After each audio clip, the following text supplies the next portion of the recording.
The Mediterranean Sea is home to luscious beaches, clear blue waters, and millions of tons of waste. Most of this waste is located on the sea floor, making it difficult and expensive to collect. SeaClear2 provides a solution by building on the work of the pioneering project SeaClear.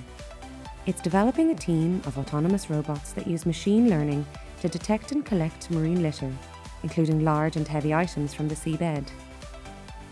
An unmanned surface vehicle, called the SeaCat, acts as the system's hub.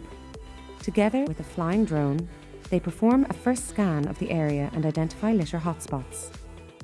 A more detailed scan is performed by an observation ROV to detect litter, which is then collected by a smart, manoeuvrable grapple and transported to shore by an unmanned shuttle tender.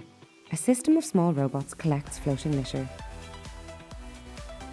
Through demonstrations and pilots at diverse locations, SeaClear2 aims to address the full cycle of marine litter.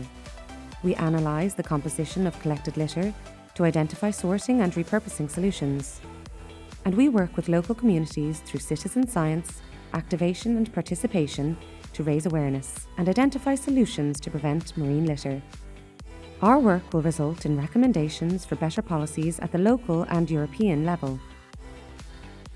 Together, we can protect and restore our ocean. Follow SeaClear2 to find out more.